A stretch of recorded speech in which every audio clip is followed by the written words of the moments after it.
नमस्कार दोस्तों, स्वागत है आपका गवर्नमेंट जॉब्स यूपी में। दोस्तों, आप में से कई सारे लोगों की जो जूनियर सेशन में सिलेक्टेड हैं उनके डिपार्टमेंट से ज्वाइनिंग की प्रोसीजर जो है वो प्रक्रिया शुरू कर दी गई है। कई लोगों को ज्वाइनिंग लेटर मिल भी चुके हैं, कई लोगों की लिस्ट जो है वेबसाइट पर अपलोड की गई। जैसे सबसे पहले स्वास्थ्य विभाग ने अपनी लिस्ट अपलोड की थी, उसके बाद जानकारी मिली है कि निर्वाचन विभाग ने भी कई लोगों को ज्वाइनिंग लेटर भेज दिए हैं। और खाद्य रसद ने भी कई लोगों को जो है वो लिस्ट उन्होंने जारी की है नियुक्ति कराने संबंधी। तो आप में से कई सारे लोगों ने पूछा था कि कौन कौन से क्या क्या डॉक्यूमेंट तैयार करने होते हैं, कैसे क्या करना होता है, तो उसी के लिए एक वीडियो ये बनाई जा रही है। तो ज्वाइनिंग में देखिए, आप लोगों को कई सारे डॉक्यूमेंट्स की ज़रूरत होती है जो कि आप लोगों को पहले से तैयार होके ही ज्वाइनिंग करने के समय जाना चाहिए, सारे ओरिजिनल के साथ, क्योंकि सभी कुछ ओरिजिनल जो भी चीज़ें होंगी वो सारी कुछ देखी जाती हैं। तो जिन लोगों को ज्वाइनिंग लेटर मिल गया, वैसे तो ज्वाइनिंग लेटर जब मिलता है तो उसमें सब कुछ लिखा होता है कि आपको क्या क्या डॉक्यूमेंट कैसे कैसे लाना है, कहाँ से मेडिकल करवाना है ना, क्या कैरेक्टर सर्टिफिकेट लगेगा, कैसे क्या लगेगा, तो सारी चीज़ें लिखी होती हैं। तो जो मेन जो डॉक्यूमेंट्स होते हैं जो हर डिपार्टमेंट ज्वाइनिंग से पहले मांगता है, उसके बारे में आइए देख लेते हैं कि क्या क्या चीज़ें कैसे रहती हैं। तो नियुक्ति से पूर्व ये जो निम्नलिखित दस्तावेज हैं ये आपको पहले से ही तैयार रखने होंगे ज्वाइनिंग से पहले। इसमें सबसे पहले जो होता है वो चरित्र प्रमाण पत्र, कैरेक्टर सर्टिफिकेट दो आपको ज़रूरत होगी, ठीक है। और दो कैरेक्टर सर्टिफिकेट इसलिए ये नहीं कि एक ही। जी दोस्तों, तो डिस्टर्बेंस के लिए माफ़ी चाहेंगे। चरित्र प्रमाण पत्र आप लोगों ने पूछा कि कैसे क्या रहता है, तो दो अलग अलग राजपत्रित अधिकारियों द्वारा ही आपके चरित्र प्रमाण पत्र होने चाहिए, ठीक है। ये नहीं कि एक ही अधिकारी के आपने दो बनवा लिए, वो मान्य नहीं होगा। दो अलग अलग अधिकारियों के, दो राजपत्रित अलग अलग अधिकारियों के। देखिए, राजपत्रित अधिकारी से मतलब है कोई भी राजपत्रित अधिकारी जो केंद्र सरकार में हो, राज्य सरकार में हो, ठीक है, वो आपको नहीं मिल रहे हैं तो आप अपने स्कूल के प्रिंसिपल से भी इसको बनवा सकते हैं। स्कूल के, कॉलेज के किसी से प्रिंसिपल से, है ना, तो उनसे भी बनवा सकते हैं। वो सब उस कैटेगरी में आते हैं, गेस्टेड की कैटेगरी में, ठीक है। तो आप उनसे भी बनवा सकते हैं अगर आपको राजपत्रित अधिकारी नहीं मिल रहे हैं तो। कैरेक्टर सर्टिफिकेट में क्या लिखना होता है, कैसे क्या लिखना होता है, उसका प्रारूप मैं भी आपको बता दूंगा उस, और हिंदी में ही। कि कई सारे लोगों ने मुझे भेजे थे कैरेक्टर सर्टिफिकेट, पूछा था कि ये तो इंग्लिश में कैरेक्टर सर्टिफिकेट जो है वो, ये सरकारी नौकरी है और यहाँ पे हिंदी भाषा को ही महत्ता दी जाती है, तो उसके उसके दृष्टिगत आपको हिंदी में ही कैरेक्टर सर्टिफिकेट बनवाना है और हिंदी से ही वो मान्य होगा, ठीक है। अब आप में से कई सारे लोग पूछेंगे कि इंग्लिश में बनवा लिया है तो क्या वो मान्य होगा कि नहीं होगा। देखिए, ये मैं नहीं बता पाऊंगा कि वो मान्य होगा कि नहीं होगा, लेकिन जहाँ तक जो है वो एक प्रक्रिया का सवाल है तो हिंदी में ही कैरेक्टर सर्टिफिकेट आपका उत्तर प्रदेश की सरकारी नौकरी में फ़िलहाल तो मान्य है। बाकी की जगह की मैं बात नहीं बता सकता, ठीक है। कैरेक्टर सर्टिफिकेट में क्या लिखवाना है, कैसे लिखवाना है, यह भी मैं आपको एक प्रारूप पूरा बता दूंगा, वैसे ही आपका कैरेक्टर सर्टिफिकेट बनेगा, ठीक है। दूसरी सबसे इंपॉर्टेंट चीज़, आपका हाई स्कूल से लेकर अभी तक का, यहाँ पे मैंने लिखा है हाई स्कूल से स्नातक तक का, अगर आपने पर स्नातक भी किया है, पोस्ट ग्रेजुएशन भी है, तो वहाँ तक का जो कुछ भी आपने किया है, और सबसे मेन जो भी आपने फॉर्म में मेंशन किया है, जो आपने UP triple S C junior session का फॉर्म भरते टाइम जो भी चीज़ें मेंशन की हैं, वो सभी चीज़ें ओरिजिनल, और उनकी एक एक फ़ोटोकॉपी, एक एक तो आपको करनी ही करनी। आप चाहें तो आप दो रख सकते हैं, एक अपने लिए, एक वहाँ पे जमा करने के लिए, एक आपका डिपार्टमेंट जो है वो आपकी जमा कर लेगा, जो आप 100 प्रमाणित करेंगे, ठीक है। आप हर हाई स्कूल का सर्टिफिकेट मार्कशीट, इंटर का सर्टिफिकेट मार्कशीट, ग्रेजुएशन का सर्टिफिकेट मार्कशीट, उनके सारी ईयर का, सारे सेमेस्टर का, है ना, जो भी, और उसमें नीचे आप लिखेंगे 100 प्रमाणित, छाया प्रति 100 प्रमाणित, अपना साइन और डेट, ठीक है। ये तरीका होता है करने का, क्योंकि कई सारे लोग पूछ रहे हैं 100 प्रमाणित कैसे क्या लिखा जाता है, तो आप उसके नीचे लिखेंगे छाया प्रति 100 प्रमाणित, अपना सिग्नेचर और डेट, ठीक है। तीसरा, निवास प्रमाण पत्र।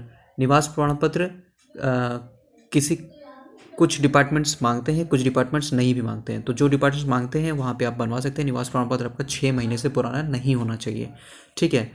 वैसे तो निवास प्रमाण पत्र एक बार बन जाता है तो वो मान्य रहता है, आप उसको भी जमा कर सकते हो अगर आपका पहले बना हो। ऑनलाइन भी आप बनता है, ऑनलाइन भी आप ई डिस्ट्रिक्ट से या जो है जन सुविधा केंद्रों से जाकर निवास प्रमाण पत्र बहुत आसानी से बनवा सकते हैं, ठीक है। चौथा, मेडिकल। मेडिकल सर्टिफिकेट दोस्तों देखिए, सीएमओ, जब सीएमओ ऑफिस से बनता है, और ये आपका नियुक्ति पत्र मिलने के बाद ही आपको बनवाना है, पहले नहीं बनवाना है, ठीक है। क्योंकि नियुक्ति पत्र में मेंशन होता है कि आपको किस सीएमओ ऑफिस से बनवाना है। दो दो प्रक्रिया होती हैं, दो तरीके होते हैं। एक तो तरीका होता है कि आप जिस जिले में रह रहे हैं वहाँ के सीएमओ से बनवा लें। दूसरा होता है कि जिस जिले में आपको ज्वाइनिंग मिल रही है वहाँ से जाके बनवाएं, ठीक है। तो ये नियुक्ति पत्र में आपके मेंशन होगा। जैसे आपको मान लीजिए आप लखनऊ के रहने वाले हैं, आपको लखनऊ में ही नियुक्ति मिलती, तो आपके में लिखा होगा कि आप लखनऊ सीएमओ ऑफिस से मेडिकल बनवा लें। अगर आप लखनऊ के रहने वाले हैं, आपको रायबरेली में पोस्टिंग मिल रही है, तो आप उसमें लिखा होगा कि आप जब वहाँ से रायबरेली से लेटर आएगा आपके ज्वाइनिंग के लिए, तो लिखा होगा कि आप या तो सीएमओ ऑफिस लखनऊ से बनवा कर लाएं या तो सीएमओ ऑफिस रायबरेली से अपना मेडिकल बनवाएं। तो ये आपको नियुक्ति पत्र मिलने के बाद ही बनवाना है, पहले से बनवा के नहीं रखना है मेडिकल सर्टिफिकेट, ठीक है। जाति प्रमाण पत्र उसका फॉर्मेट अगर आपको नहीं पता है, तो जब आप UPSSC के जब जूनियर असिस्टेंट का फॉर्म भरा था, उसमें सारे फॉर्मेट्स दिए गए थे, वहाँ से आप फॉर्मेट को देख सकते हैं। और ये सिर्फ OBC SC ST अभ्यर्थियों के लिए ही इसको बनवाना रहेगा, ठीक है। जनरल अनरिजर्व कैटेगरी के लिए इसको बनवाने की कोई ज़रूरत नहीं है। अब मैं आपको दोस्तों दिखा देता हूँ कि चरित्र प्रमाण पत्र में आपको क्या लिखना है, कैसे क्या करना है, तो उसका मैं आपको एक बता देता हूँ। देखिए, ये चरित्र प्रमाण पत्र में ये आपका लिखा जाएगा, ऐसे ही बिल्कुल एज इट इज़ लिखा जाएगा। चरित्र प्रमाण पत्र प्रमाणित किया जाता है कि, आपका नाम यहाँ आएगा, प्रमाणित किया जाता है कि, मैं अपना बता देता हूँ, प्रमाणित किया जाता है कि पीयूष श्रीवास्तव, श्री पीयूष श्रीवास्तव पुत्र श्री फला ग्राम डैश पोस्ट जनपद के निवासी हैं, ठीक है। प्रमाणित किया जाता है कि आपका नाम, आपके पिताजी या आप अगर मैरिड हैं तो आपके हस्बैंड का नाम, ठीक है, ग्राम पोस्ट आपका और जनपद के निवासी हैं। मैं इनको पिछले इतने वर्ष इतने माह से भली भांति जानता हूँ। जहाँ तक मेरी जानकारी में विश्वास है, इनका चरित्र उत्तम है। ये मेरे रिश्तेदार नहीं है, मैं इनके उज्जवल भविष्य की कामना करता हूँ।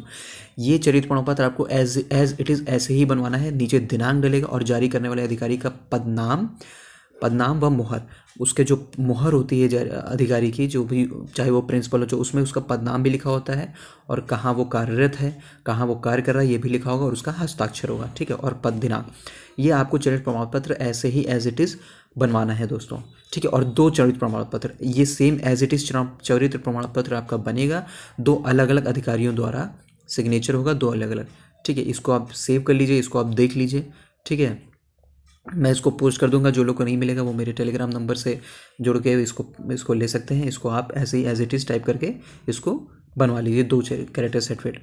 तो ये रही दोस्तों फिलहाल बातें कि आपको क्या क्या तैयारी करनी है, क्या क्या दस्तावेज आपको पूरे करने हैं, ठीक है। तो अपने दस्तावेज जो भी डॉक्यूमेंट्स हैं वो पूरे कर लीजिए, ठीक है। उसमें कोई भी कमी नहीं रहनी चाहिए, नहीं तो आपको ज्वाइनिंग में अनावश्यक देरी होगी, ठीक है। एक बार फिर से रिपीट कर देता हूँ, क्योंकि कैरेक्टर सर्टिफिकेट 2 बनवाने हैं आपको। सारे सर्टिफिकेट हाई स्कूल से इंटर या पोस्ट ग्रेजुएशन तक के ओरिजिनल कॉपी आपको लेके जानी, और एक आपको 100 प्रमाणित कॉपी ले जानी है, मतलब आपको सेल्फ अटेस्टेड करना है, ठीक है। निवास प्रमाण पत्र आपको ले जाना है। कई डिपार्टमेंट निवास प्रमाण पत्र नहीं मांगते हैं, तो वो ये आपका ऑप्शनल है, कोई नहीं मांगता है, कोई मांगता है, आप बनवा के रख लेंगे तो आपके लिए ईजी रहेगा, बहुत आसानी से बन भी जाता है, ठीक है। मेडिकल आपको नियुक्ति पत्र के बाद बनवाना है। जाति प्रमाण पत्र सिर्फ OBC SC ST अभ्यर्थियों के लिए ही रहेगा, ठीक है। चरित्र प्रमाण पत्र कैसे क्या बनाना, मैंने आपको उसका क्राइटेरिया बना दिया। तो दोस्तों, अपनी तैयारी पूरी रखिए, और भी कोई भी किसी तरह की परेशानी हो तो नीचे कमेंट में ज़रूर लिख दीजिएगा, उसको दूर किया जाएगा, करने की पूरी कोशिश की जाएगी। चैनल को सब्सक्राइब नहीं किया तो चैनल को सब्सक्राइब कर लीजिए। और अब आप सरकारी नौकरी में आप सभी लोग आ गए हैं, तो हमारी गवर्नमेंट जॉब सूपी की जो एंड्रॉयड ऐप है उसको ज़रूर से डाउनलोड कर लीजिए, क्योंकि उसमें आपको सभी जानकारी गवर्नमेंट जॉब से UP से रिलेटेड आपको वो मिलती रहेंगी। फिलहाल अभी इस वीडियो के लिए फ़िलहाल इतना ही दोस्तों, धन्यवाद।